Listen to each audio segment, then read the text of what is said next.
Welcome to the UIAAA Connection podcast. Hometown Ticketing is proud to be the exclusive sponsor of the UIAAA Connection podcast and to provide schools nationwide with the best options for digital ticketing for their events. Visit their website at hometownticketing.com to learn how they can make digital ticketing possible and simple at your school. Thank you to Hometown Ticketing for their exclusive sponsorship of the UIAAA Connection podcast. Welcome to another edition of the UIAAA Connection. I'm your host, Mark Hutch-Hunter. Today we are more than pleased to have Don Bales, CMAA, former athletic director at Lowell High School from Indiana. Don, how are you? And thanks for being on the show today. Well, Mark, it's a wonderful opportunity to be here. I think anytime we're given an opportunity to share our life journey with our constituents, with people out there who seek to grow and seek a life of constant learning, I think it's quite a privilege. So thank you for embracing me in this opportunity. Well, it was kind of a no-brainer for me, as you know, Don. So let's start by telling our audience, sharing with them just a few minutes where you grew up, where you went to college, your first job, kind of your background, and then how you got from probably coaching into becoming an athletic director. Okay, I grew up, where I am currently, where I live currently, I'm actually only 12 miles from my original home, a small community, Hebron, a rural community. I ended up there because my father, in the community that I live in, actually was given an opportunity to grow a business here, an international harvester implement business. And through that, he developed the RCA Whirlpool Lawn and Garden, which ultimately became a place where I began to learn some of my traits in organizing and dealing with people. He had me involved throughout that business as I was growing up, working on Saturdays. But in that hometown of Hebron, it's kind of one of those things in that opportunity growing up that you're involved in everything in a school. And I think that's what really became my foundation of understanding that there's more than just the one thing that you have an opportunity to do.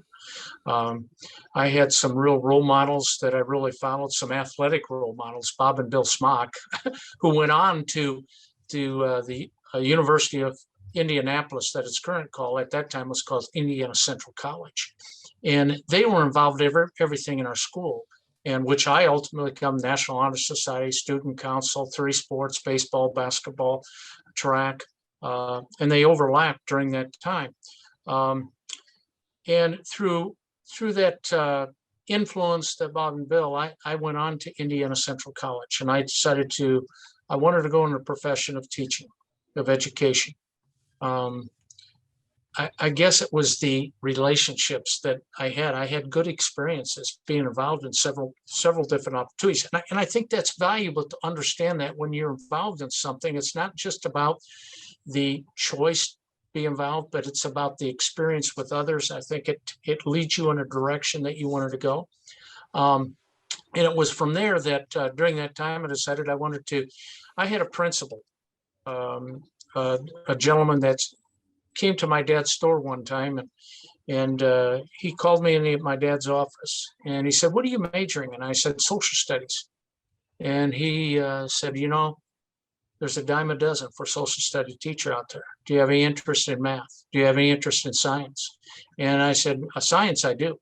So I became a biology teacher, as well as health and physical education, which fit the role in athletics. I like driver's education. Let me share driver's education. As a high school student, for the first time, I had to ride my bike every morning to driver's education, a couple miles in, a couple miles back. So I think that kind of there's a link to the driver education part of it, as well as health education. And from there, it was a teacher I became a teacher under this principal, unbeknownst to us at the time, that hired me for 6th and 7th grade science. I want you to tell there's a lot of difference between 6th and 7th grade middle science and biology. It was my first experience in preparing And I will share with you, I think that's where I developed my first ulcer. I think just understanding what the structure should be, the activity and the involvement. Let me shut that off. But that was instrumental in that 6th and 7th grade science. And again, I go back, I was asked in the middle school to coach 3 sports, multi-activities again, cross country, baseball, and basketball at that time. Now I taught there for 5 years. And during that time, my 5th year, I was asked to become the varsity assistant in basketball. So I became a varsity assistant. And after 1 year, there was a position that opened up in my current community in Lowell. And my varsity basketball coach, who was a mentor to me, encouraged me to at least interview for the job. And I told him, I said, I've got middle school 1 year of varsity assistants. You want me to interview for a varsity basketball job there? And unbeknownst to me, I took my wife to the interview, and that was the first for everybody. I felt that she was always going to be part of this journey. So her and I both went. It was amazing the number of questions that they asked. But the bottom line is the next day they called me and said, the job is yours, you won it. So I went to Lowell. I coached varsity basketball and taught there for 2 years. It was in my 2nd year, the spring of my 2nd year. I was approached by the administration if I had any interest, become an athletic administrator. Now, I want to tell you, at 29 years old and moving from middle school to high school for 2 years and all of a sudden AD job, I didn't know at first. I asked him if I could stay as an AD, stay involved. I want to say, stay involved with the kids. Could I still teach something? Could I coach? No, it's an administrative position. I turned it down. They came back to me a second time at the end of April and asked if I had a change of heart. And I asked them if they had a change of heart. And they said, no, we have administration. But let me tell you, let me share you the story. I went to a basketball clinic in May in the state of Indiana. And it was during that time, the one thing that's about coach and then general years, that's an average, that's most common. I really love this community. There's just something about it's unique. And I want to stay. So I came back and I said, I'm going to give this AD a job a try. I'm 29. I've been asked to do this. And so next thing I knew, for the next 29 years, I was the athletic director at Lowell High School. And no AD had been in that position any longer than 5 years in the history of the school. So I felt, the kinds of things we did, the innovations, that was something that I really was very proud of, very much so. As far as my athletic path, let me share this. When you grow up in a small community in a country, sometimes it's a little difficult to find ways to enhance, to really enjoy the experience that you want to have. And in my case, we had some areas of spaces. I learned, let me share this with you. I learned to play baseball by throwing a rubber ball into the gap of steps at my mom and dad's home. I would do that for hours and play a game, make it up. I played catch, toss, I tossed and turned, but I had my own catcher. I had my own thrower because the ball came back. I got the field. I learned how to hit a ball because I had a bat. My dad bought me an old bat, and we had a gravel driveway. I threw rocks up and hit rocks across the road into the field. And so there's and I guess it's those kind of things that about what you can do for kids. And I think those were the beginnings of the ideas that I began to embrace how to help kids grow and what they were doing. So from there, I went on to Indiana. I was Indiana Central College. I played baseball my freshman year. I got cut my sophomore year. And let me tell you, Mark, it was the first time I was not in an athletic program since the 5th grade. Mm. And it was like, what am I going to do? So I started running on my own and just conditioning. The track coach at the university stopped me one day and said, why are you not coming out for track? You train harder than anybody on my track team. I said, Coach, I'm not fast enough and I don't have that background, but I'm going in education and teaching. is there some way you will embrace me and take me in to help? And he said, I sure can. So he said, you can be my student assistant. And he said, one of the things we need to do is redo our equipment area. And I redid the entire equipment area, everything else. The next fall, the AD at the university called me and said, track coach says we need to give you some financial aid, but I want you to ask you this, will you do this for the football team? So I became the equipment manager for the football team too. And I continued to run with the track team the next 2 years, and that's how I learned. And I guess some of my coaches probably regret that I had that kind of skill, because I held them quite accountable in their taking care of their equipment throughout all the 29 years as an AD at Lowell. So that's kind of my journey into college sports and as an AD. Well, that's awesome. Thanks for sharing. You shared some things that I didn't know. So let me ask you this question, Don. I know you mentioned Bob and Bill earlier, and you mentioned your high school principal, but I want to talk for a minute about maybe some mentors in your life. Obviously, a question dear to me speaking with you, because obviously you took me under your wing way back in 1999 when I was just very new in the NIAAA. But who were some of the mentors either inside the NIAAA or out that really made a difference in your life?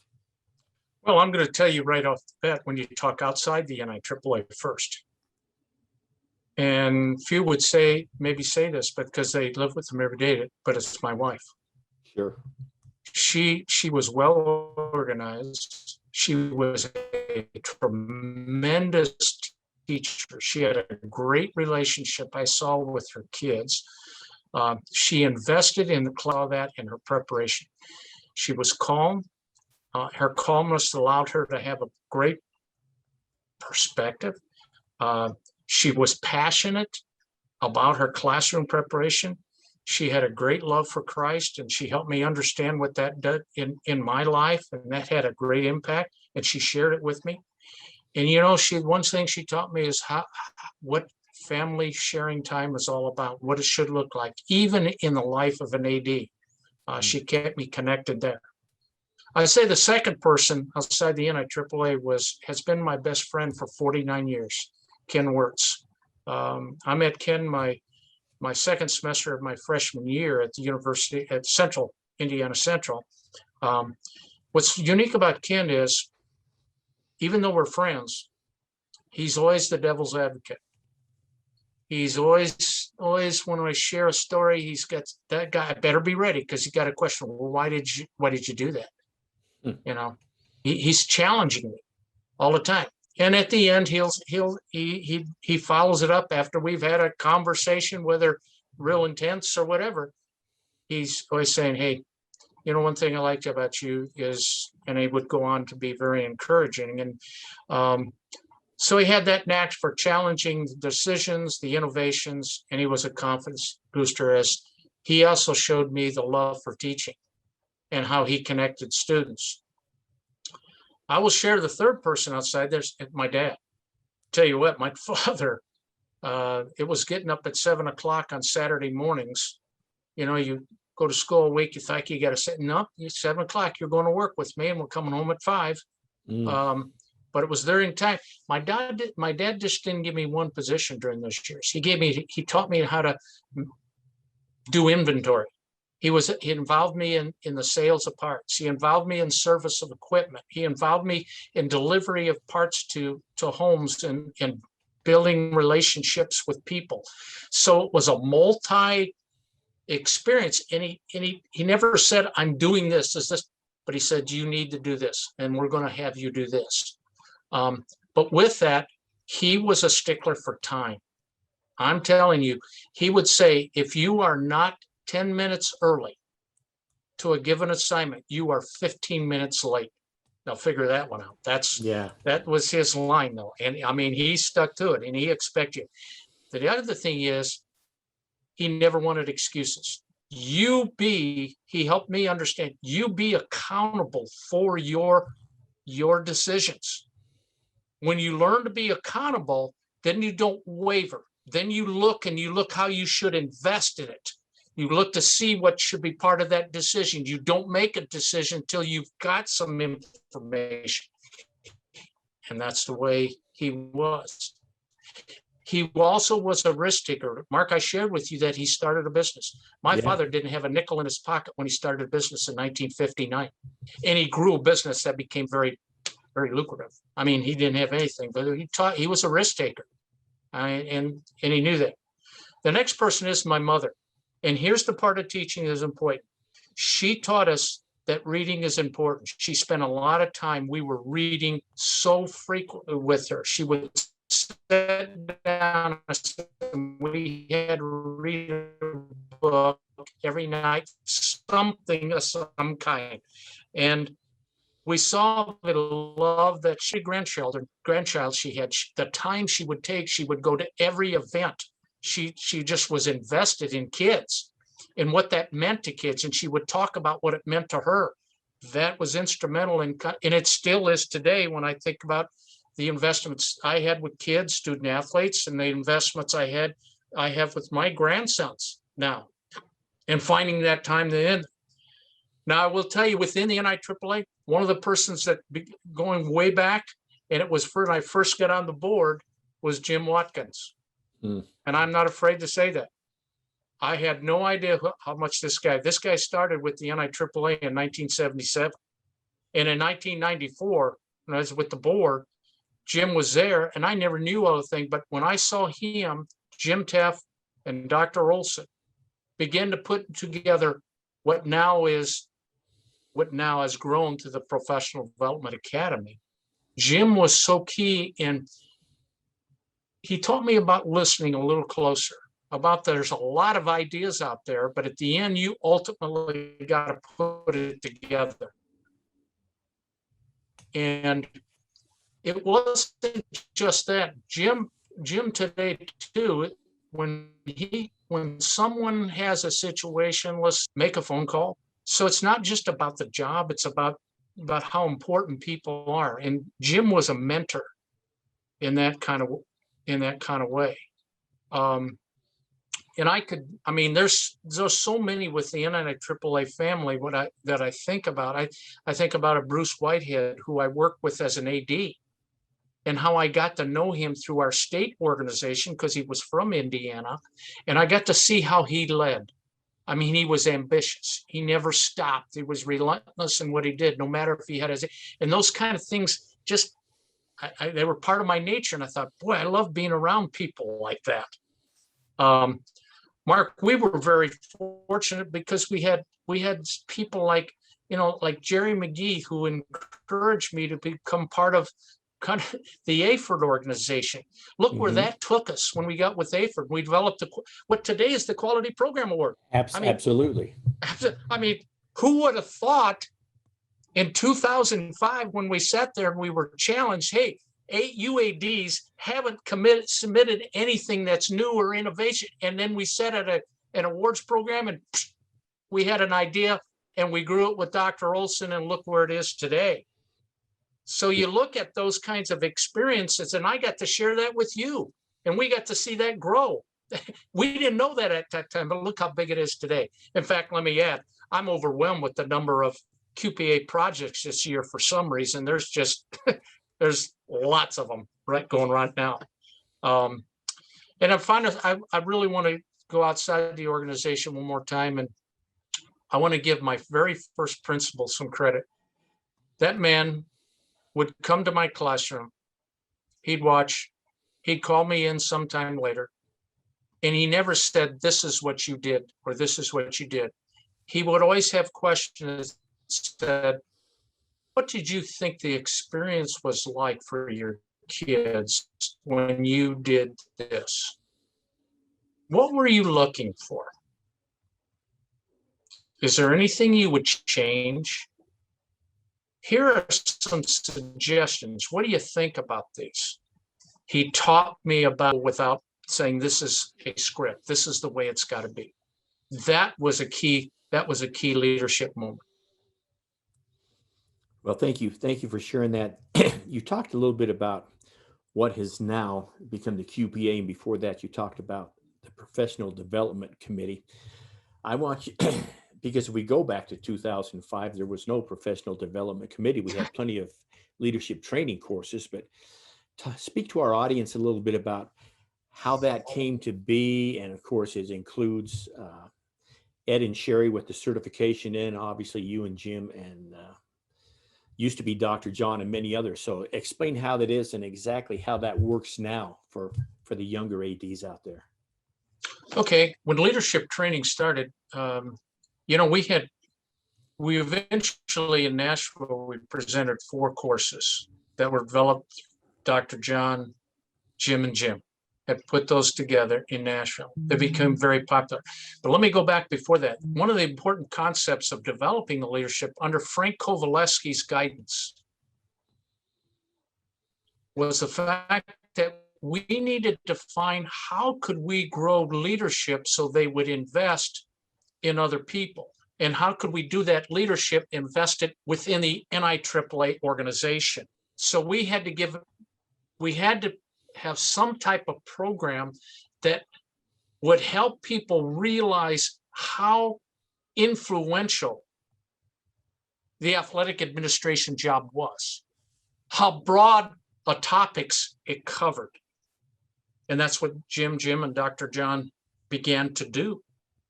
Well, those ideas then began to grow. And after my presidency in '98, they asked me to come on and accept a position of guiding state coordinators, the people who would take these courses and grow them in their states, grow them such that people would become aware of what they were talking about, how to take those courses, when to take, we had developed summer institutes, those kind of things.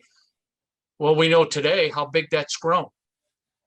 I mean, it's a state coordinator. So now we get the state coordinator program, the education of those people, growing along with the leadership training program. But the other part of it, certification began to grow. The RAA, the CAA, the CMAA, and now we're into the international certification. Well, all those areas grew along with, under the guidance of Al Surslin, who developed the idea, why don't we become accredited? We're like a university. We're like a school. What are we doing? We got all these things. We got evaluations. We got, all the components of an education program. Well, as you know, we became accredited. We're an accredited institution now. So all of our work is receiving review every 5 years. And it's been over 10 years, because I know the first accreditation when I was on the board way back in, I want to say it was 10 or 11, way back in Orlando. So sorry to interrupt, Yes, but yeah, exactly. that is right. correct. Accreditation is huge. And we just finished our accreditation for this next 5 years. We just finished that in January. So that, we received high marks on our accreditation program again, and what we're doing in the education process. So with the evolution of that and the growing need, the connection for taking courses, and the growing number of courses for the CAA certification, the CMA, we saw there needed to be a blend between the Leadership Training Institute and certification. You've got the training going on, you got accreditation you're accountable for, and the many components. So all of a sudden, we thought we need an academy that has all of these. So all the people that are heading up these different parts are in one room working together and sharing where they're going, what they're doing, and how it affects the other group, how leadership training is certification affecting that, how accreditation drives what they're all doing. So that's how the evolution of the Professional Development Academy has come about. Okay, so let me follow up with this question. And I know it's a huge task, and people that attend in September know what it is, but I want you to talk about, it's a big deal. That coordinators conference was originally for LTI coordinators, now includes certification, and it's grown. I want to say there's got to be over 100 people now attending that second week in September. So talk about the huge task of running that, and of course, then the benefit that comes out of that that goes to each of the states. Well, First of all, yeah, it has grown. We had 109 in the last summit, 109 attendance. And the biggest task is, let me go back one step. What has happened now is we have seen the evolution of the changeover on state leadership and coordinators. So managing that has become a big step. How do we get those people on board so they get into a big job that is bigger than it's been, and get them prepared, because the train's already going down the tracks. They don't have time to just do this and this. So setting up a mentoring orientation program is a big step. Why is it big? It's not only getting those people to believe that experience is important, but it's getting mentors assigned during the session to help deliver the message and deliver it the right way. So organizing that theme is big.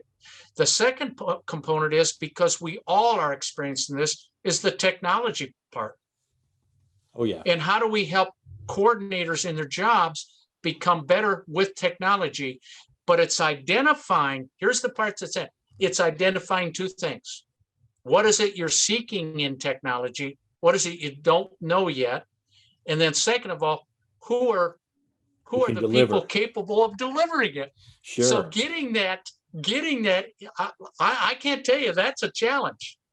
And this year we're changing it. I mean, our tech session, we used to just have a tech session, This year, our tech session, and let me say, the orientation, because there's so much interest, we had to ask the NIAAA, can we expand, one, the time at the hotel on Saturday, and can we expand the available rooms? Because we want to have an orientation totally away from technology, so 4 to 6 and rotate. So that's getting all that logistic. Then you get to the next part, the part that's really quite a challenge, and that's the general session.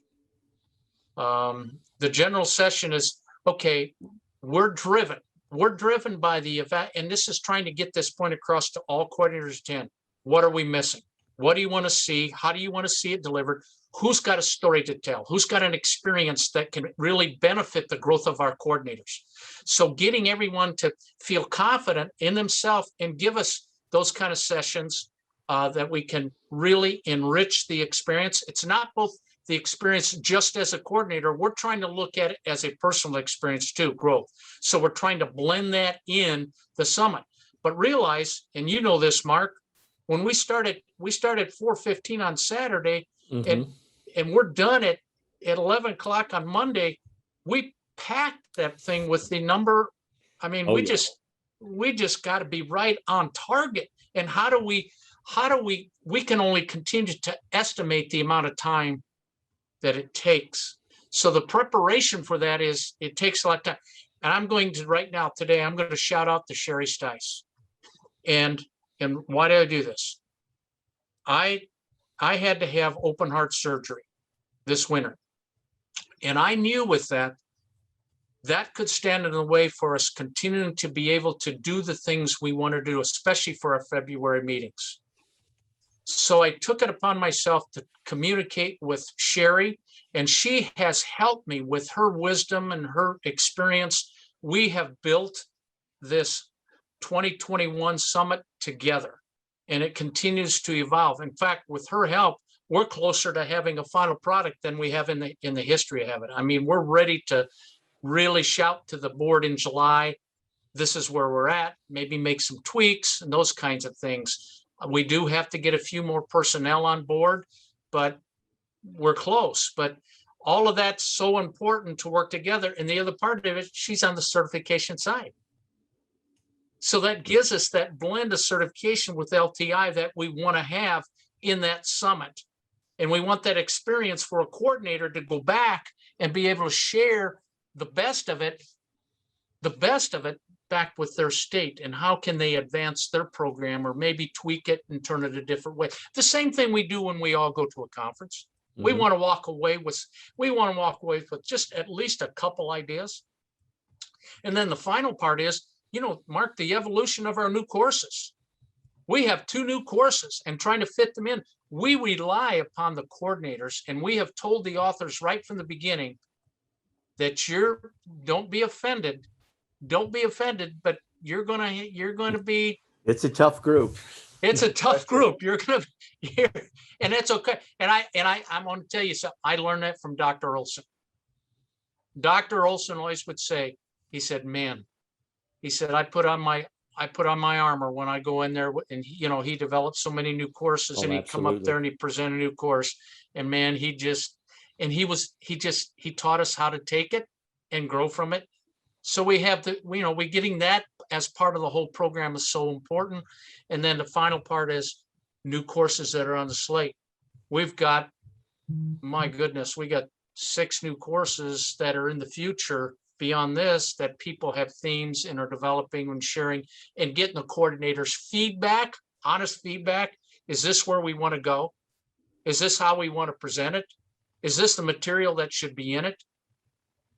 So we've got all that part of that. And this has all got to be blended in this summit in this short period of time. And I just want to give you a big shout out because, of course, I've been attending for years, and the evolution of the summit and what you and, of course, Jim and the others doing in putting that on is absolutely incredible. Let me ask you this as we're getting close to wrapping up. What's one common myth about being an athletic administrator that you want to debunk, that people out there have this certain idea about an AD and it's not really true and it doesn't really portray our job? I think the myth, ADs, if they're good ADs, they're out in front of the crowd a lot. And, when you're out in front of the crowd, people see you, lingering among the group.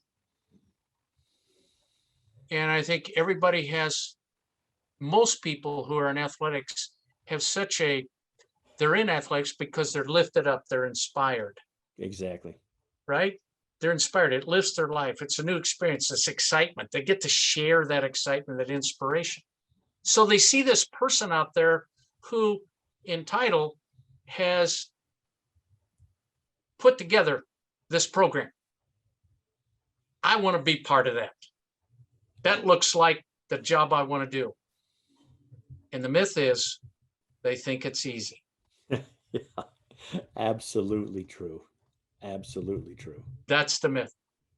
They don't understand that all that preparation requires morning, noon, and night, at least 6 days a week, commitment. Are you willing to do that? Is that something we want to do? Because when you make that commitment, you've got to change priorities in your life in other areas. Can you balance that? Are you able to balance that? And that's not only able. Are you willing? Is it something you want to embrace? Because you can sure deviate from those things because of all the things that come in. And Mark, you know this.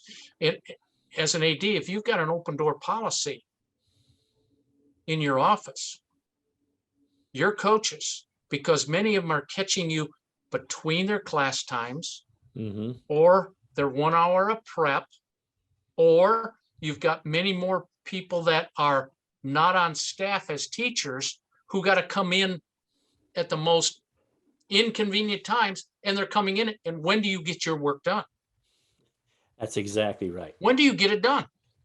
I tell you when you get it done. You come in at 6 in the morning and you say, okay, these couple things I'm going to get done, or you stay later at night, or you just finally say 1 hour a day, I close the door, pull the shades down, I got to get this done. But at the same time, you're thinking about all these people that want to come see you. Absolutely. It's constant motion. It's constant movement. And it's not just steady. Yesterday, I called an AD who's working with me on the quality program as a reviewer. And I said, hey, sounds like I caught you on road. He goes, yeah. He said, I just got done with the review. I wanted to get to you, but right now I got another AD friend. He needs some product here, and I'm taking it over to him. He goes, you know what that's like. You got to share, So those are the interruptions, and you're always wanting, because your job as an AD is serving. If you're not serving, you're not probably embracing the passion you need for the job, because that's what it's about. How to make people's experience better. That's what your role is. How do you make that experience that they're going to have that they thought was good?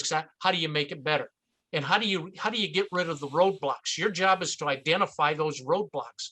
And that's not always easy. You've got to have a perspective to identify those roadblocks.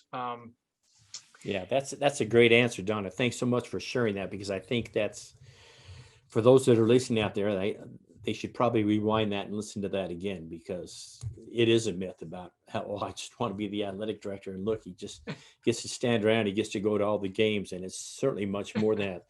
Let me close up with a couple of questions. The first one is, if you had 2 suggestions for a brand new athletic director, and when I say brand new, I think between 1 and 4 years, what 2 things would be a must for them in order for them to be successful? Well, first of all, I think have integrity. Have integrity. You have to know you can absolutely be trusted. And with that, you got to be able to maintain, listen to this, do you know what the definition of a quality attitude is? A quality attitude.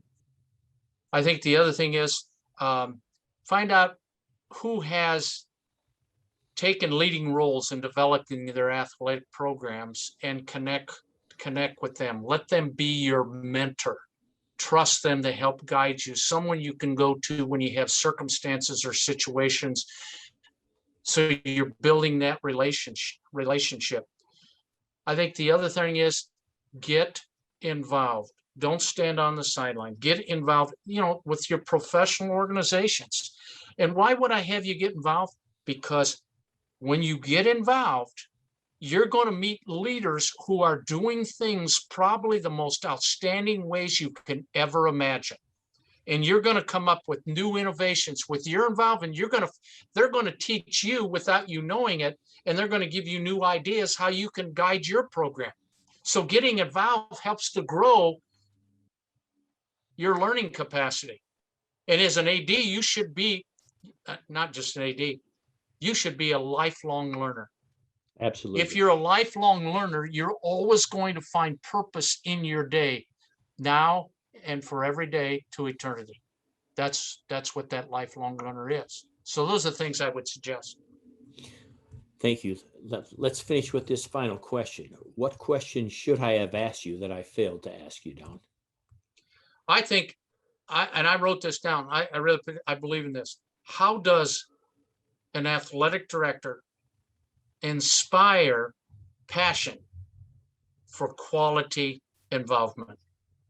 How does an athletic director inspire passion for quality involvement? Well, then how does an athletic director inspire passion? Well, I think the one thing is you got to know your players. You've got to take time. An example is, when a day ended at 3:15, it wasn't that the day was over till the events I had to set up at 5:15. I made it a point to go out to the athletic field and have a conversation. I'd go from one practice to the other and just have a conversation with my staff. Sure. The second thing is, I would always say, hey, how about you come in, and then somewhere in the season I'd have come in and we talk about what they felt was going well, what that wasn't going well, what stood in the well, because I wanted to know I had interest, but at the same time, I wanted them to, here's some kind of things I see. And you inspire passion by showing your passion. And showing passion is an investment. It's an investment of with your experiences. So that passion will grow as you grow in your way, and then you share it. That's how you grow passion in your program. Because it may not seem at the time with it, but I'm going to tell you in the result, 9 times out of 10, when people passed it, they came back and said, this is what I admired about what you did while you were there. Thank you so much for sharing that. For our audience, that wraps up another edition of the UIAAA Connection. Once again, our guest today has been Don Bales, CMAA, and I might add, NIAAA legend, at least, pretty famous amongst all the people among the United States. Thanks so much, Don, for being here today. Mark, it certainly was a privilege.